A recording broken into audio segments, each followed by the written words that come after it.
Welcome to the Malta Chamber podcast. The Malta Chamber, together with BOV, joined forces to bring you a special 6-part series dedicated to help businesses recognize, understand, and defend themselves from the ever-evolving world of scam and fraud. Over these 6 episodes, we'll delve deep into the most common fraud scams, from fake invoices to fake emails, cyber attack, and also business impersonification.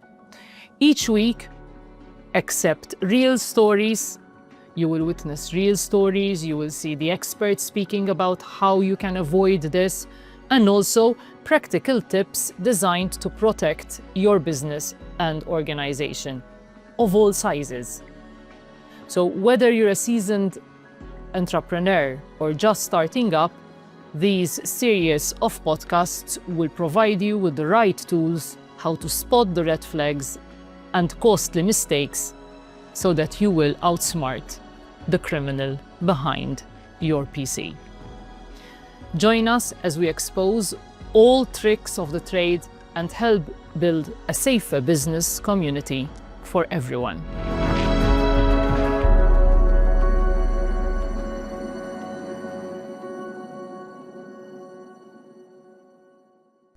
And to understand better all this, today I have with me Ryan Caruana, BOV Group Chief Anti-Financial Crime Officer and Money Laundering Reporting Officer at BOV.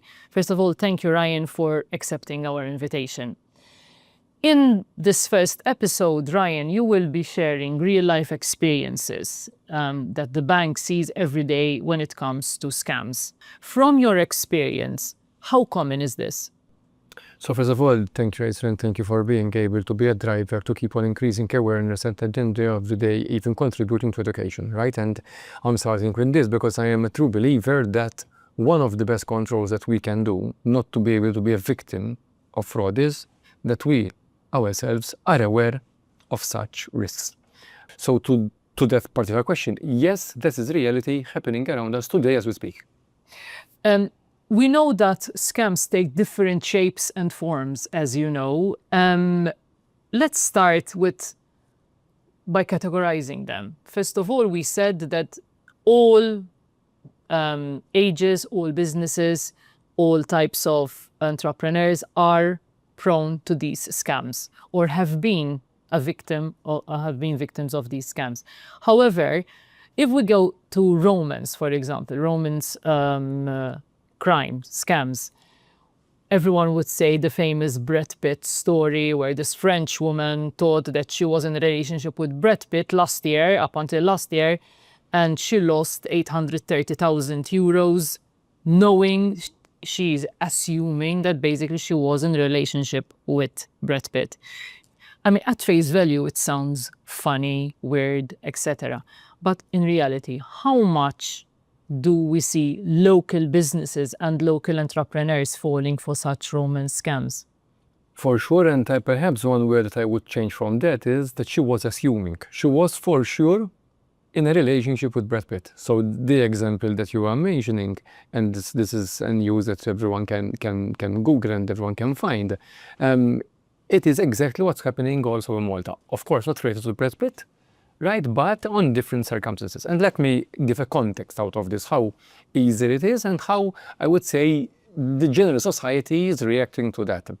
Last year, Rachel, this fraud and other different kind of fraud, there were around 55 billion of money lost in Europe, right? Let me repeat the figure because people may think I'm making some mistakes or I'm exaggerating things. These are all things that can be referenced to and one may find. 55 billion of money lost in Europe without UK. If I have to add also UK in the context of things, that will add up another 35 billion. So we are speaking about 85 billion of money lost in Europe. This woman that you mentioned, that contributed to nearly 1 million out of that amount, right? Yeah. Malta, let's go to the Maltese context, there's a number of cases, very sad cases. So we need to start with this, very sad cases of people ending up being the victim of fraud financially, because this is one of the prime areas, and also psychology, that they are victims of a romance fraud. So there is being a victim of losing money, and victim of the emotion that you think that you are speaking with your virtual lover, which then ending up of being a victim onto different expectations. So let's again go into much more details. In Malta, when I say Malta, Malta goes, all right, there's a number of people which in the past months, weeks, and days, so we're not speaking about the last 10 days, sorry, about the last 10 years, we're speaking about the last 10 days, 1 month, 6 months, right? Then they have started speaking on the social apps, either intentionally or unintentionally, and let me explain both. Unintentionally meaning that I am not really looking into a romance kind of thing, but at one point in time I just received a friend request from someone that I don't know, only looking at a picture. I will accept that through various kind of circumstances. Either I might be vulnerable, or say vulnerable meaning you might be in a particular situation that you might feel a bit vulnerable, a bit lonely, losing someone precious, or else that for you that should be okay to accept people that you don't know, right? Characters are different, so people may accept this. At that point in time, nothing wrong, no real risk of fraud, let's be honest, right? Accepting someone, there's no real risk of fraud by the value of that. How things will start getting then that these people start speaking with you on other applications, such as WhatsApp, such as Messenger, all these well-known applications that I think by this day and age nowadays everyone or most of the people are using much frequently. What they do, they start using conversation which may seem very normal, right? Good morning, good afternoon, how are you, etc., etc. So these are not people that start with you telling you, I love you, you know, or I want money. Those are not that how they started. After a few days, after a few months, after the trust is getting there, right? And perhaps you will post something on Facebook so that they will get you back to what you're posting, you know, so they start speaking with you on a level that you might think, okay, this person likes me, you know, so there's kind of conversation going on. At times it took weeks and months, you know, so this is not something that it took just a few hours. Then they will start, there's the emotion between people. Right, perhaps some will speak. I would say let's even start with the red flags. Let's start straight away with the red flags. Of course, people, it's not normal that they will add you and start speaking with you as if you know them from ages ago, right? But these people never speak with you on a video call. And they try to give so many, I would say, reasons not to be able to speak with you. Or excuses, that's the right word, or excuses not to be able to speak with you. Different time zones, I'm in a war-torn country, I cannot speak, I have a partner perhaps, right? So that's why I cannot speak, let's speak just only by messages. So let's, you know, so that it will be a bit more challenging for them, because we all know that by creating a video, it's more time consuming, it's more difficult to be able to do that. So by chat, it's even easier. So what then they start doing is that they keep on, and that's a red flag, right? So when people ask them, can we do a video call? No, because of this, because of that, that's fine. What they start doing then after a few weeks, few months, it much depends on how the situation and how vulnerable the person is, then they start, I would say, being a bit more emotional. Empathetic. When I say emotional, rather being romance as we know it, between two persons, or else emotional because I am in a we had cases of romance. I am in a war-torn country and I need money for kids. I need money to be able to go to medical reasons, etc. Right? So it's not just the romance as we really know it on both situations. Then this is where there's the trust. As I said, there is the 6 months, 1 year, 8 months, which depends on the person. And this is where they start gradually asking for some money. And they start inventing all the basic and easily understood excuses. Right? Images, you mentioned the Brad Pitt. Right, and this is, people can see this Brad Pitt on Google. I have seen cases of romance fraud that they have been sending pictures from an outlet of news, worldwide news, highlighting pictures from a war-torn country. This individual sending to this woman that he is in this country and he needs money because this money is going for the medical things of kids. Mela, let me stop you there. What you're saying is it's all happening locally. Locally, what case I am highlighting here are of Maltese individuals in the local context in year 2025. We had case of 24, of course, but I'm just giving cases as old as 7 months ago, 8 months ago, right? Now, obviously, the business people would tell you, but we don't do romance as in during the time, the working time. Is this true? Have you had experience?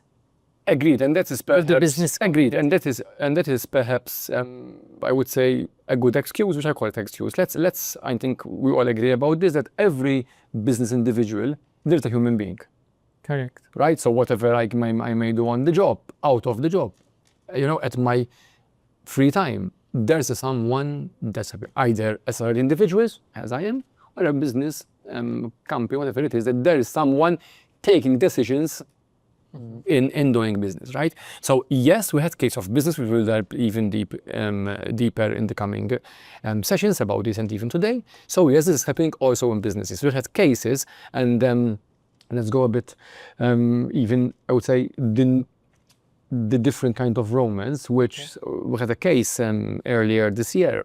There was this businessman, which were yet again fraudsters nowadays are choosing. Right, they're not just targeting people by default, right? So they know their Facebooks, they are seeing who to target, and there was this particular profile at Facebook that, by the looks of it, it may be seen, okay, why this individual is asking to be a friend of mine, She actually sent him a friend request. This friend request was accepted. This woman started calling him by video, and at the end of the day, he was blackmailed because of certain videos that they share together. A businessman. So this is a real one. This is a real situation. Not an AI. Definitely not. And I believe even if you go deep into these sessions, these are organized crime groups, right? That they are being targeted, these people in Malta and abroad, to be able to take money as financial crime to be. So a business person in Malta got a victim of fraud from a video of this lady who basically manipulated the situation. And this is just one type of fraud, right? And if you had to maybe mention about the amount briefly of how much did this guy lost? 400K.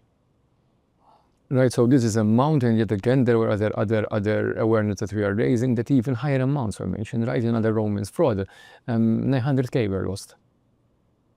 And even by mentioning figures, it's crazy. You mentioned 800K, 830K in the Brad Pitt case. Yeah. So these figures are not just in Malta. Malta is part of Europe, of the world. Yeah. So what is happening in the world? It's happening also in Malta, and it's a real pain. It's a real pain for societies, and so it's a real risk. Are there any more stories of businesses that fall for this romance before we go to the other subject? Definitely, right. I can even highlight another case which is even connected with investment. Kind of what? It's another type of investment, which we'll speak a second tell deeper in the episode 2, but yes. It started by an investment fraud. So there was this individual which actually he received a message, right? That let's invest this, let's invent that. And this individual managed to click on something for investments, right? So this is not from the messages we are receiving. We will mention the case in this regard. This individual click that he is interested to start investing in this kind of highlights, in this kind of expectations. The fraudster out there started getting a conversation with him that it took weeks and months. This individual started investing in such financial instruments, crypto, and he was even receiving a premium after the first investments, and this shows in order to create trust. After a few months, he was asked to submit around, if I recall well, 450K in one go. He lost them all. And he actually did it? Okay, so these are all cases that is happening locally in Malta in 2025. But Ryan, the questions beg here. How can you transfer that amount of money in a business and not being questioned by maybe the bank or the company itself, which is, they have directors, shareholders, etc. Correct. Okay, this is a bit of a very specific discussion, right? And we have discussed this myself and yourself, and fine. Let's speak about this. So today, I think one of the challenges then banks have with customer experience is not being too much bureaucratic, right? And sometimes we are being given very interesting feedback that it's the customer's money and we cannot transact as we want, right? I'm sure, Rachel, you hear this on the chamber for sure. And there are situations which, yes, make sense, right? So when this is something that customer experience is taken into consideration, and there are others that the bank, as an obligation, needs to ask for a number of support and documentation as expected, right? As expected. This is where the risk-based approach comes into place. And let's give examples on this particular situation. There are companies, which I'm sure you are aware of, that these kinds of transactions are in their normal daily kind of transactions. So if I'm doing a transaction for 100K myself, definitely it's out of the norm, definitely it will stop in the bank's control environment in relation to this kind of expectations. But for other potential companies, which they do transact in such ways, for them it is the way their behavior which is normal, right? And I think, God forbid, if there's a company which will keep on asking for every transaction which is in line with their business, and this makes sense. And this is where we need to find the risk-based approach, which, mind you, the risk-based approach, I'm not going to be a bit too technical, but is expected by regulators, is expected as an obligation on the bank, and also it is recommendation 1 of the Financial Action Task Force, which sets a number of obligations, expectations on subject persons, on the bank at this point in time, right? So what we are doing is much aligned with what is expected. Yet again, if we are seeing now, and I need to highlight, we had very successful stories too. I believe during the last months, Bank of Valletta managed to stop nearly 2 million of fraud. Stopped, meaning not being able, they were taken out of the client's money, but Bank of Valletta, through its controls, through this risk-based approach, managed to stop them before leaving our bank.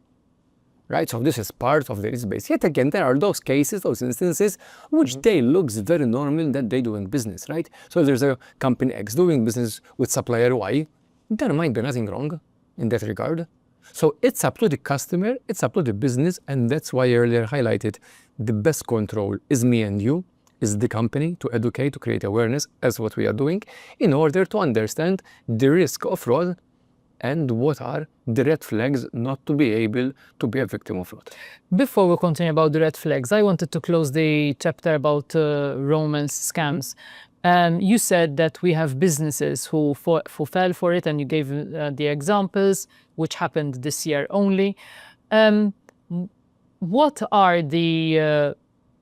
What should one look for so that they won't fall for this? Definitely something that I'm just looking at the red flags on romance, right? Yes, so on romance. I'm just going further. So it's important that let's start with the examples that you highlighted.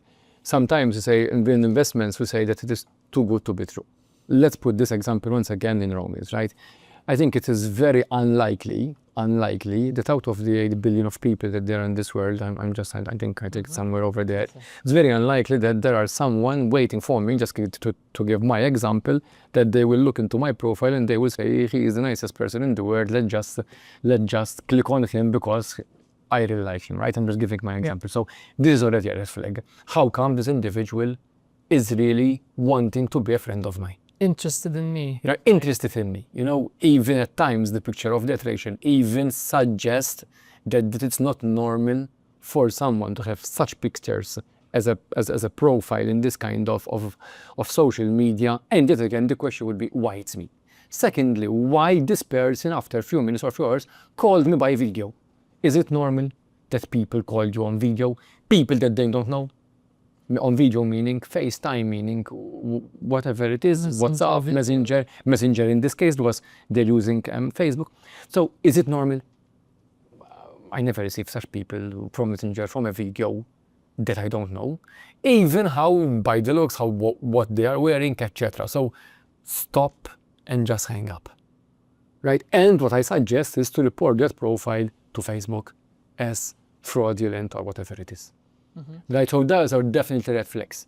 Definitely. Don't go further, because as long as you go further, this is where the real tangible risk starts.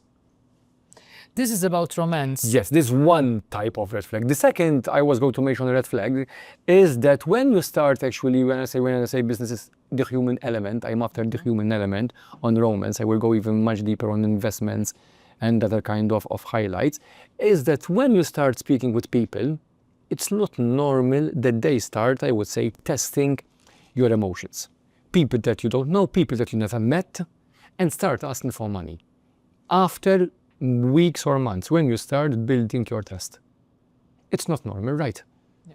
It's not normal. So what looks as a basic red flag, don't go deeper. And something that is really important, and I keep on highlighting this, people may sometimes be vulnerable, right? So they might be difficult to speak.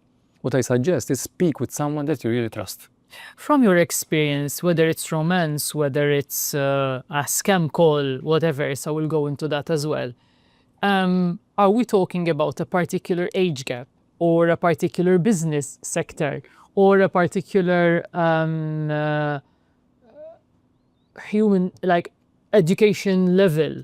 So let's start by a very simple, and in principle it's a yes. Right, fraudsters nowadays, for example, when we speak about the romance fraud, are not choosing the 20, 30-year-olds, right? Because it is less unlikely to be vulnerable in that space. They are using profiles which are of, I would say, mid-age, more mid-senior age, which might be vulnerable, which might be either losing a partner, either losing a relationship, so there might be a bit vulnerable. Right? On the other highlights, when I mentioned the red flags of that individual receiving a call, etc., there might be choosing people on Facebook with a profile of a family profiles, of partners with profiles, so they might be more vulnerable when they start blackmailing them with money. Right? So definitely fraudsters are choosing their targets. Okay. Right? So we can So go... kind of they do their homework before they Definitely. actually... We're just, again, focusing on one type, Rachel, of fraud. We don't even touch, we just touch the couple of things only. When it comes, for example, for investment fraud, which we'll go into a bit more in the coming minutes, then they are choosing people which are more of a senior age. Why? Because most likely, and most probably, I would say, people which are investing money are more the medium to senior, more level of age. Because of course, the younger age have potentially less money to invest. Right? So this is where, yet again, the younger generation then was most likely and most probably they are more on the social media. They are being bombarded by more fraud related to technology, links, whatever it is. So right? it has nothing to do with, but okay, you're giving age brackets, but the reality is there is no level of education, all business type. Definitely. All business type, all level of education, whatever it is, we have cases from business people telling thank you for Bank of Valletta because you just stopped a payment of 500, I'm just thinking about now, about one which is a notary, for example, and we just stopped the payment ourselves, telling him, about this payment. He said, no, why you are calling me? We told him that you are sending a payment to other jurisdiction and you never did this. He said, no, I'm not. He said, yes, you are. It transpired that this is a fraud. And he just thanked the bank because we stopped such payment. So definitely someone of good education, definitely someone which is much well aware, and also someone that, because this is very important, Rachel, this is being targeted for business. And businesses are very good in their niche of doing business, correct? Mm-hmm. They're not really aware, and that's why we're doing this kind of education, of awareness. They're not really aware of the controls that they need to do and what needs to be aware not to be a victim of fraud, not to be able to lose a substantial amount of money. Mm-hmm. And we'll go a bit more deeper. You mentioned earlier this notary that you saved 500,000 for him, but this is a sole trader now.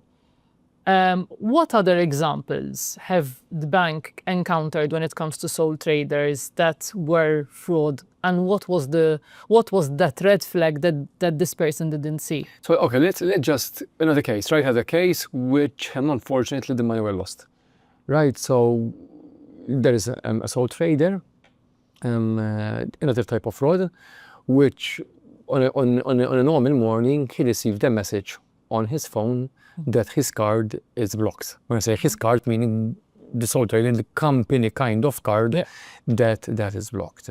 And to send and to click on this link. So let's just make a bit and stop on this. Bank of Valletta speaks with its customers and other institutions around the world, around Malta, whatever it is, right? But, and this is very important, Rachel, Bank of Valletta, as long as he's sending messages, he's not sending links in a message. Right? In a mobile message, Bank of Valletta does not send links. He might send you that someone deposited money, that you withdraw money, right? Those are all kind of messages that Bank of Valletta sends genuinely to inform you what's happening in your account, but he will not send you a message that your card is blocked and to click on this link. He will not send you a message that please see this activity, read this on this link. We are not sending this on mobile messages.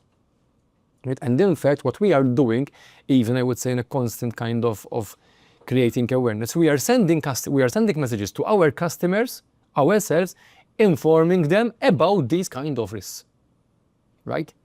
So this customer, just to keep on this example, received a message that his card is blocked and to click on this link in order for the process to start to unblock his card.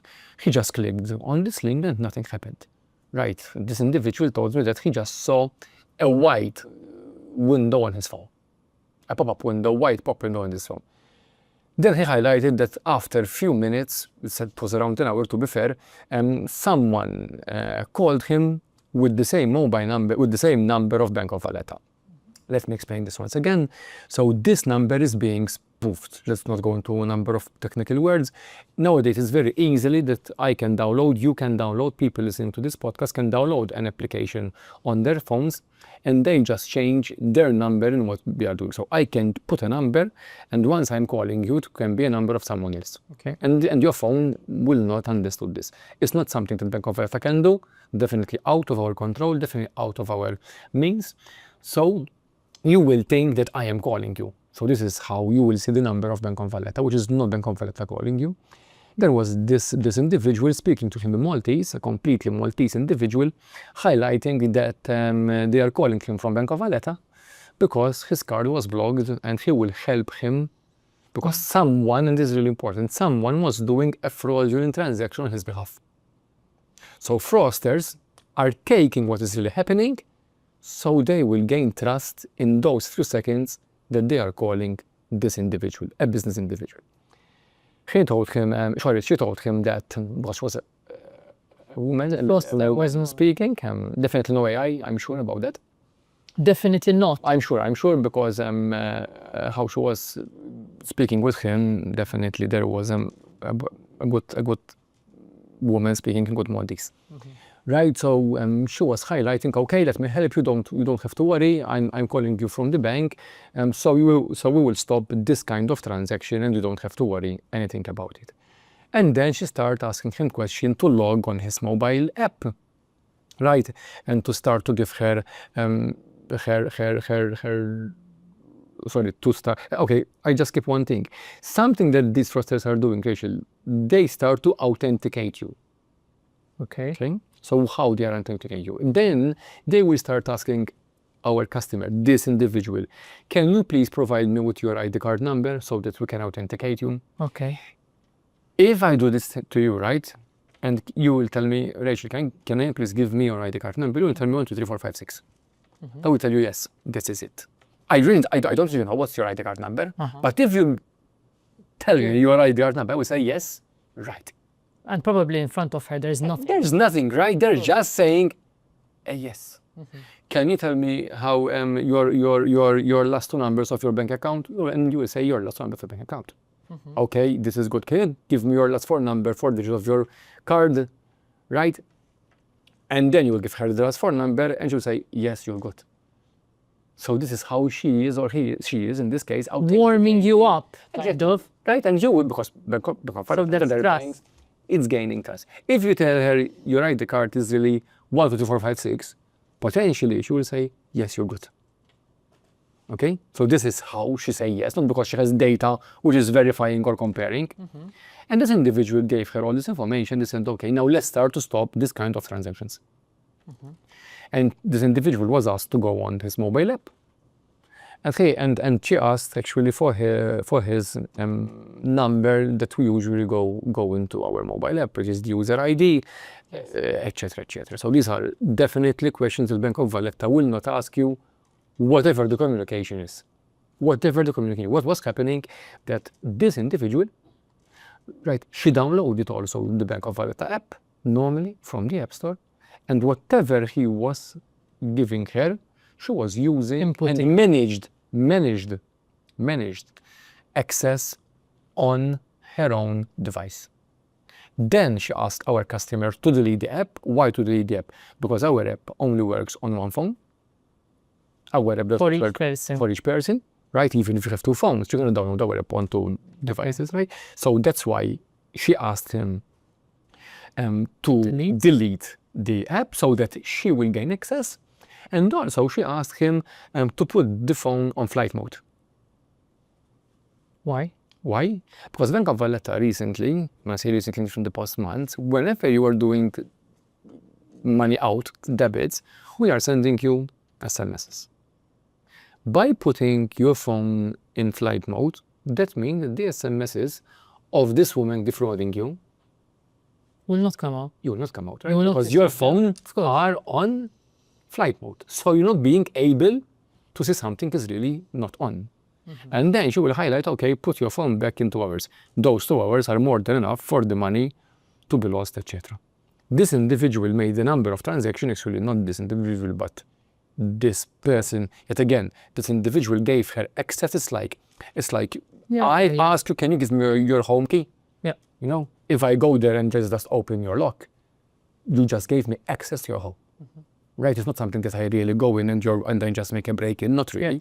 I just ask you for your key and you just gave her your key to go in. She just received the key to go into his phone and she starts making transactions on his behalf. He ended up with losing everything. Not being able to pay his employees. So with a phone, you can actually lose everything. With a phone, and this is something that I have highlighted earlier in our discussions, that we tend to be very aware of our possessions, right, of our belongings. And perhaps myself, yourself, and people listen to this call, business persons, right, they try to do the best kind of security, and of course, let's keep on doing this for their properties, for their companies, whatever it is. And let's please keep on doing this. But sometimes that we really forgot that with these phones, I literally have all my savings, all my belongings, all my money in my pocket. But so what kind of awareness I'm aware of not to be able to break into my house, which in this case speaking house, and the phone to make highlighting actually how easy it is. So we're making good alarms at our homes, good CCTV at our homes, but then we're just clicking on everything we are doing. A highlight that I keep on highlighting this example because sometimes we're just here to highlight the basic red flags that we need to highlight. A woman that I was speaking with to another initiative that the bank was doing with the CEO in recent weeks was that there was this woman in her 70s, an Asian, not a businesswoman, and this highlights that it's everyone, right? So to put this, to put a closing to the story, to the sad story of this guy who lost everything. If you had to tell me roughly the age, who are we talking about, so that we will show the people, in his prime 30s. So a 30 and now a 70. And a very educated individual. This 30-year-old, that's a very educated individual. What would you say went wrong there from that person? So, because ultimately, I mean, he's a victim, it's true, and a very bad victim, but the reality is that if he received this, and you know, you'll be a business, you have, as you said, you have employees to pay, and something somehow it comes up that your bank account your card is blocked. I mean, what do you do? Agree. That's I mentioned Because this, the business community doesn't have only the, banks on their mind. for sure. And let's say it again, we're here just to make the life of someone easier and to be able actually to stop the fraud at the end of the day, right? And that's why I was going to mention this, and let me explain. So let's just focus on this case that I mentioned in his prime care. It is losing a substantial amount of money. You just received a message out of nowhere that your card, that your transactions are blocked, right? Why you really believe that message? Let's start by that. Why should I? Why should you believe that message? Because it's coming from Bank of Valletta. Fine. We keep on saying that Bank of Valletta does not send you links in a message. Whatever it is. Why you should click on this, right? Third point. Why you should give your details to someone unknown on the phone.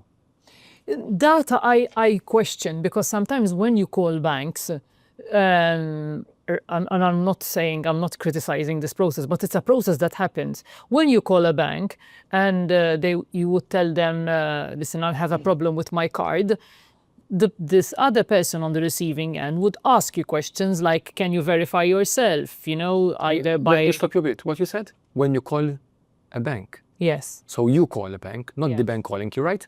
So this is exactly what's happening in the fraud.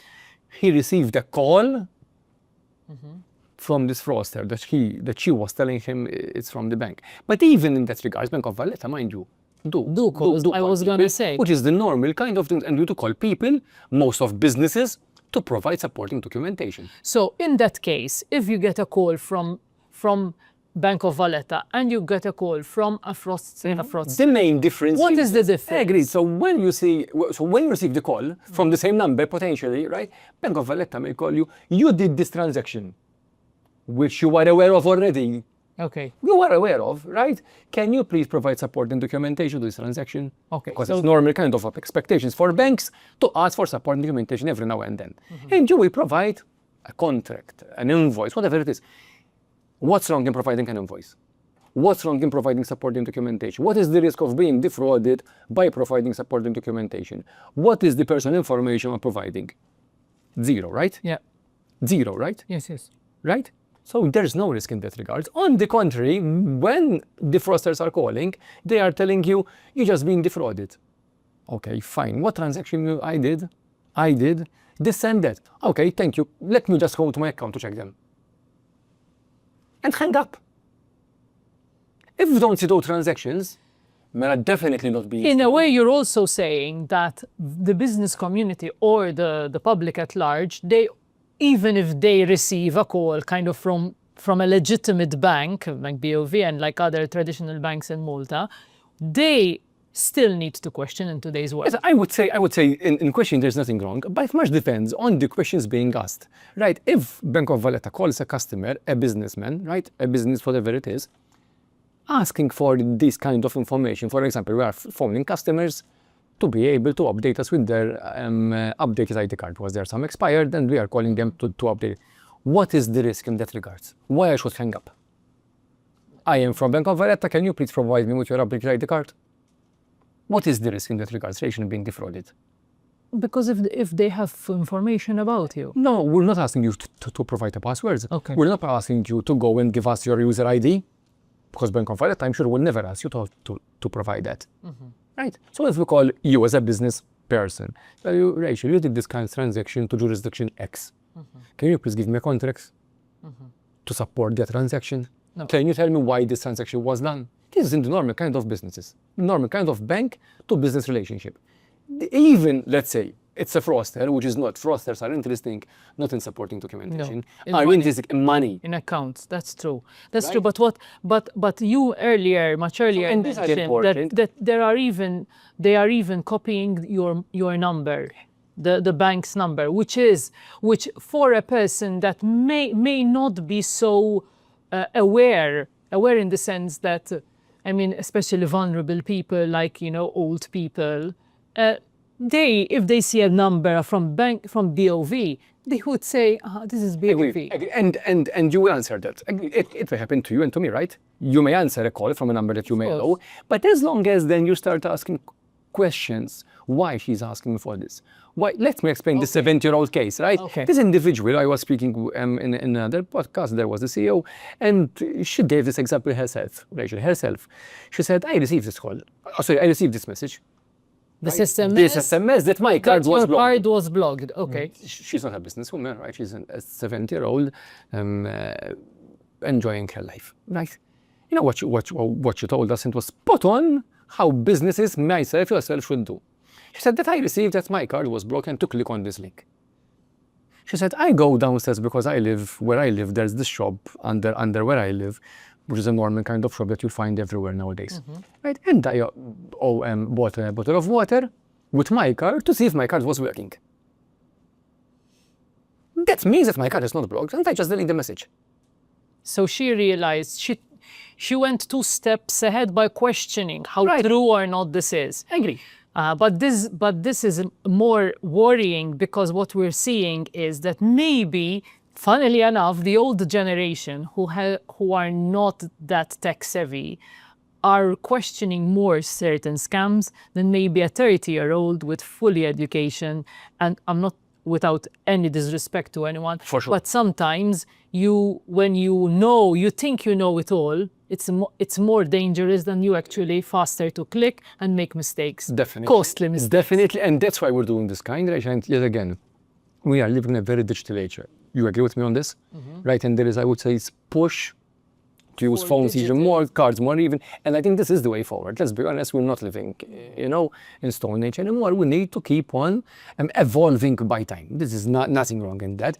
However, and we're bombarded by social media, and I think this was even given a higher pace after COVID, unfortunately, that the risks that are emanating from this kind of evolving kind of technology, we're not abiding by the same approach we are taking to be able to be more digital. Right, and I have 2 questions before we conclude. One of them is, why should the bank get involved into all this and kind of, because this is a police thing. Yeah, but you have every obligation, right, to fight financial crime, and this is financial crime. This is financial crime. Fraud is one of the predicate offenses under the current framework. So at the end of the day, I will be very worried in not knowing where the money are ending. Right, so these people money that are being lost at the end of the day are ending somewhere, Rachel. Not in Malta, in foreign jurisdictions, so we have every right. We also have the obligation for customer experience. At the end of the day, we need to keep on enhancing our relationship with customers and also addressing what is really causing such effects. And tertiarily, at the end of the day, this is one of the banks, even I would say, one of the highest way of being able to safeguard the financial integrity of institutions and also of banks and money in general, right? We don't want to be in any kind of fight. We need to stop it. Again, even in this regards, as Bank of Valletta, I'm sure even other banks are doing this, but as Bank of Valletta, we are keeping strategically to enhance our controls, which reflects our today's expectations to be able to stop, detect and report cases to FIU and other institutions as we are obliged to do. The $1 million question, as they say, if a business person loses all this money, like this guy that you've mentioned and all the examples you've mentioned earlier, will they get their money back? You said this with the $1 million question, right? And the potential I'm replying with the $1 million answer, right? So it's very difficult. Let's just highlight. Last year, we managed to get more or less around 20% of the money lost, which I consider that a very good figure. Why I'm highlighting that? Because then we try speaking with other banks, because the money are out of Bank of Valletta. We try to speak with other banks and their institutions to stop that amounts and try to recover them back. We had some good cases, some good successful story. We had 80% of the cases which we lost the amount, right? So yet again, the best way in not being a victim is you, myself, in being aware, in having, nowadays I think it's businesses should dedicate a bit of the time in understanding fraud risk. And when I say a bit of the time, of everyone involved, when I say everyone involved, perhaps, and this was something that it was highlighted by a business person, I highlighted this to you, that he was employing this individual, giving her a salary, of course. He was really good and aware what is this fraud risk that may happen to him. However, this employee was not. So, And she was the one doing payments, right, and doing all this kind of stuff in the organization. so training and awareness cannot be top only, Definitely. top down.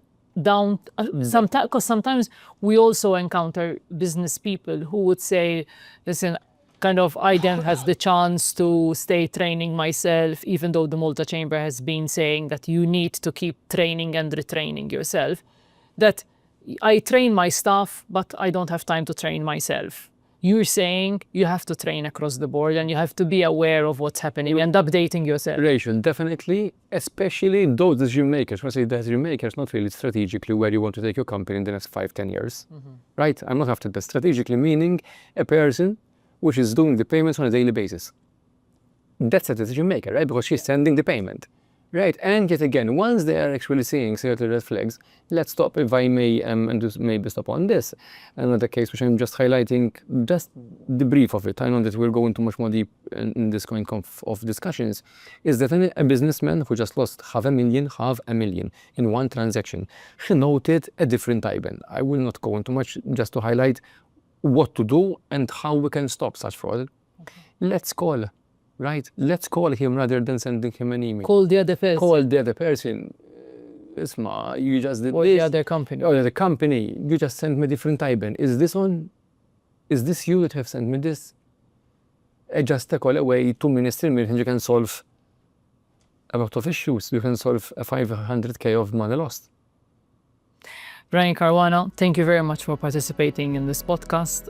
For the benefit of the listeners wishing to contact us regarding these matters, please do use the provided telephone number, which you can see, and for the benefit of those who are listening, the number is 21312020. I repeat, 21312020. All communication, I can reassure you, will be handled with respect for privacy. Thank you very much for staying with us, and don't forget to tune in for the next one with Mark Falzone.